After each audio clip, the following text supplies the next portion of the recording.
everyone. Welcome to the Amazing Maine podcast, the podcast that's going to convince you that Maine is not part of Canada. So, welcome to episode 1, You Live Where? I am really looking forward to sharing my hometown and my home state with all of you. So before we do that, we'll get into the usual podcast housekeeping. Now, this is the part of the podcast that I usually like the least about whatever I'm listening to, and you probably do as well. But needs to be done, so we'll get through it real quick. Social media. We're on Facebook, Twitter, and we are also on Instagram. So please follow us all there. If you need links to any of that, you can just go to amazingmainepodcast.com, look in the upper right, and you will find links to our pages. We're on 3 different platforms right now. Podbean, we're on iTunes, of course, and we're on Google Play Music. It would be great if you subscribed. That way you won't miss an episode. And it does help with our download analytics, drives people to the podcast, might help me get a sponsor, that sort of thing. Would really be great as well if you gave us some feedback, gave us a good review. If you want to send me an email, the email address is amazingmainepodcast@gmail.com. So, thanks.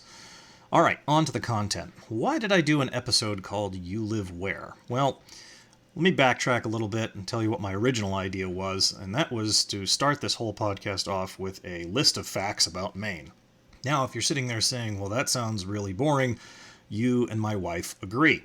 My wife said that would be boring, and I shouldn't do that, because I would be the only one finding it interesting. Now, she was only half right. I do agree with her now that it probably would have been a pretty boring list, but I did find at least one other person that would have found it interesting. I have this friend who's a lawyer in New York, and he said, oh no, that would be very interesting.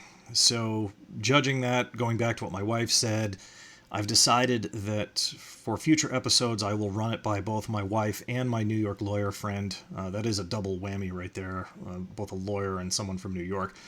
If he finds it interesting, then I won't do it. I'll just go in the opposite direction. That way it should be something that you all want to listen to. My wife said that people needed to get to know me instead of just doing a list of impersonal facts.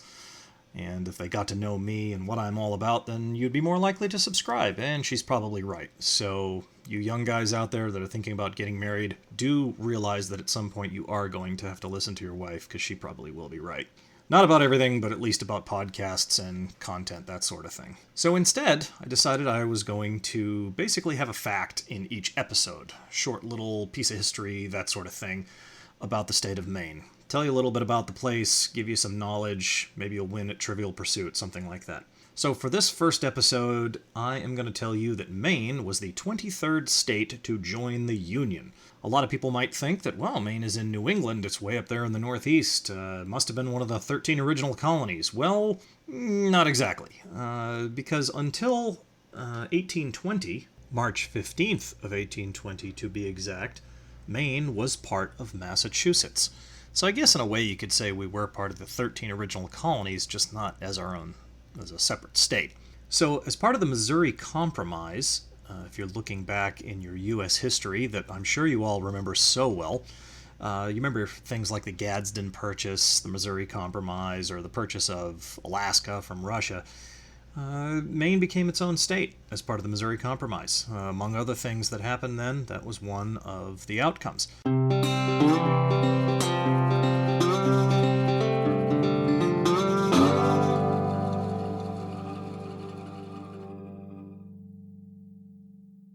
So back to the original question, where do you live, basically? Well, a lot of people from the U.S., they picture Maine as just this rocky coast with this beautiful lighthouse and, everybody is eating lobster, that kind of thing. And this was the mental picture that my wife had before she came to Maine the first time many years ago. This is perpetuated by TV and movies, I understand, but that's not entirely what it's like. Sure, there are beautiful rocky coasts. Yes, there's many lighthouses, and there is incredible lobster, best in the country, of course. But that's not where all of Maine is. There's a whole lot to Maine that isn't on the coast.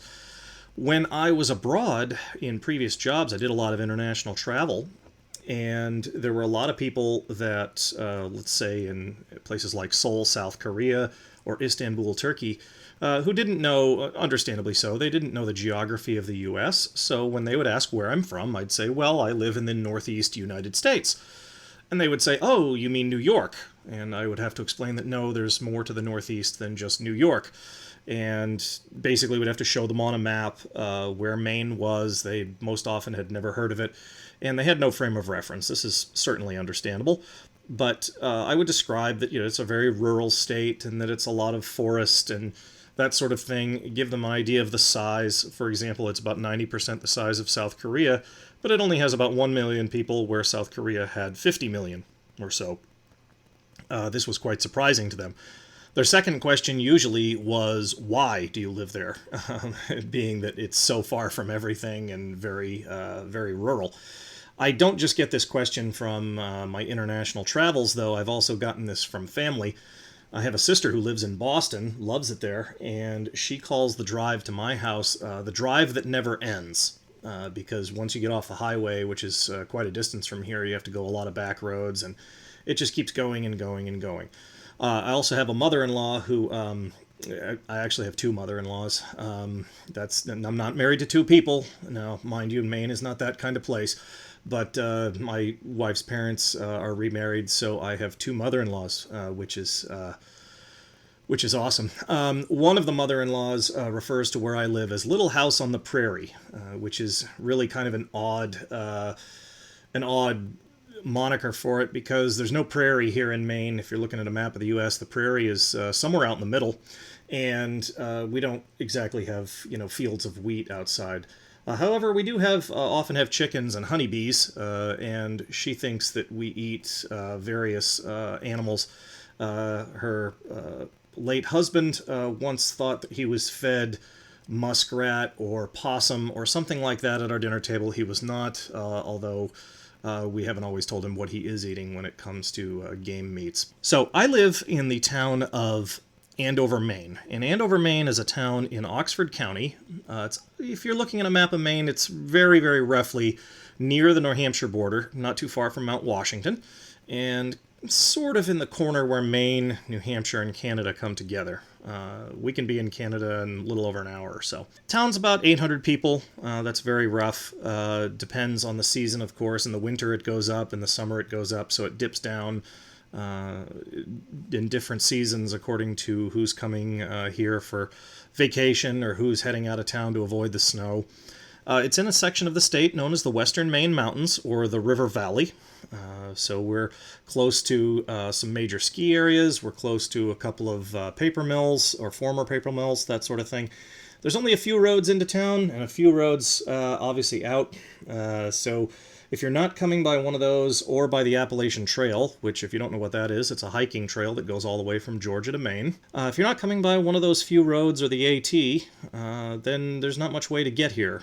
There is no public transportation coming up this far. Roughly, the nearest bus station's about an hour and 15 minutes away. The nearest train station's about 2 hours by car. The nearest airport, 2 hours or so. There's two general stores. There's a diner. There is a public library. There's a post office. We do actually have a zip code, and we can receive mail. There's a small elementary school, a small town common. We don't have any police here in the town of Andover. There is a game warden, which is basically your, what in other states you might call environmental police, or a forest ranger, that sort of thing. Game wardens in the state of Maine are very powerful individuals. They have a lot of area to protect. They do a very tough job. And if you've ever seen the TV show Northwood's Law, we actually have, our game warden has been on that show. So you may, if you've watched some past episodes of that, you may actually catch some brief views of the town of Andover. The actual police that cover the area, well, the state police, and then there is a county sheriff, but the nearest county sheriff's office is about 35 minutes away or so. So the police are not close.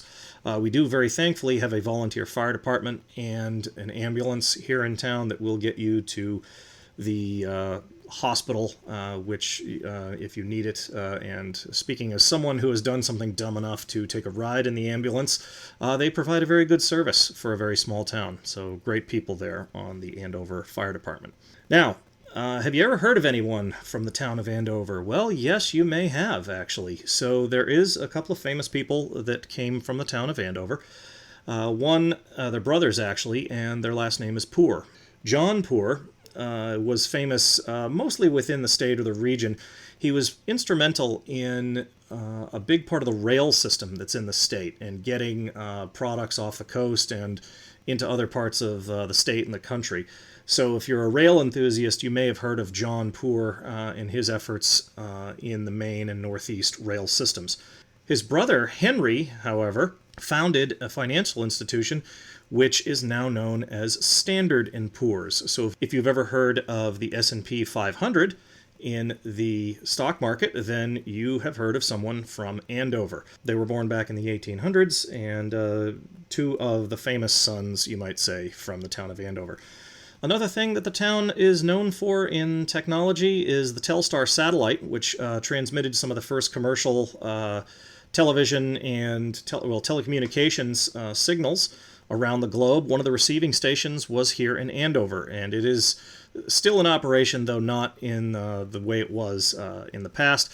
The town of Andover basically is ringed by mountains. It forms a natural dish, so it was a perfect place to put a big receiving station. The equipment that was receiving from the Telstar satellite back in the 50s and 60s, whenever it was, is now removed, but the station is still here providing various types of telecommunications linkage to a variety of places, but the Earth station, as it once was, has been taken down.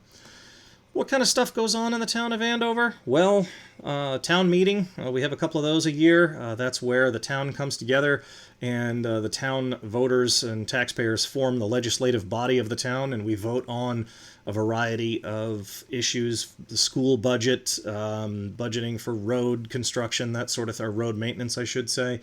Not too many new roads get built up here.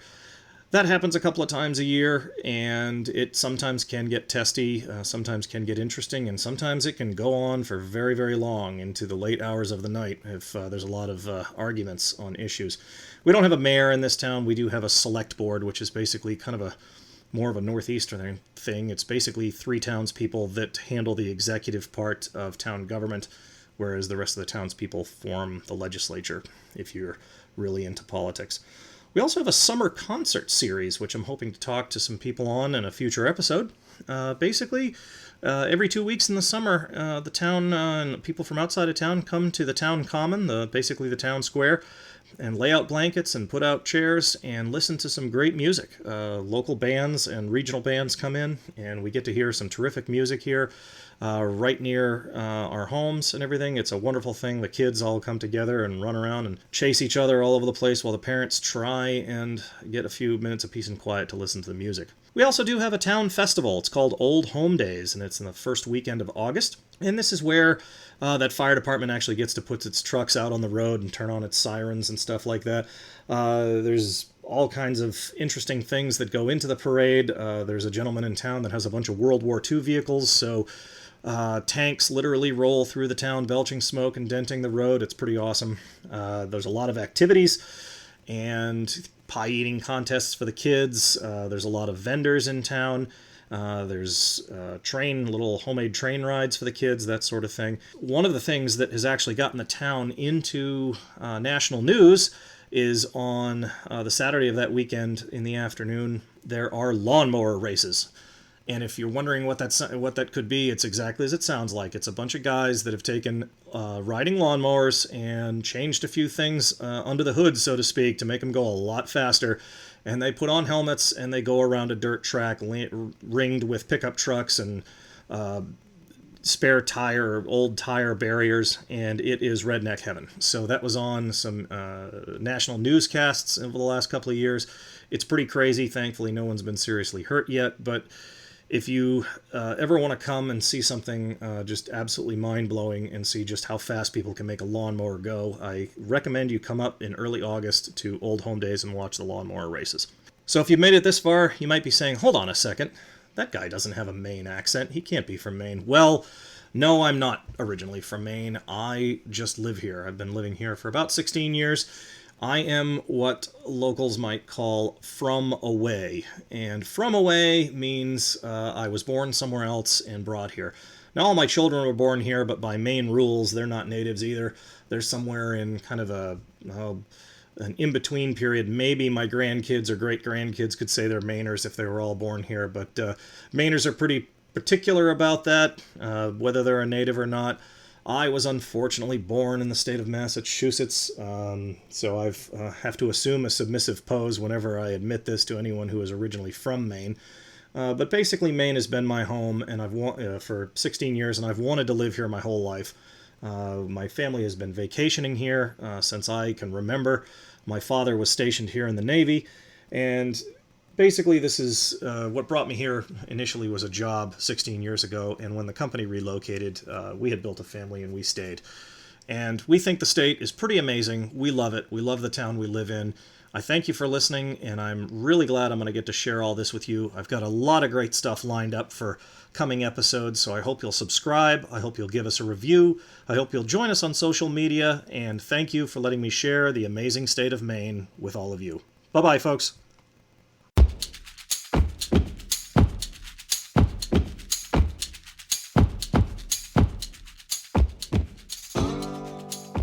Thanks for listening to the Amazing Maine podcast.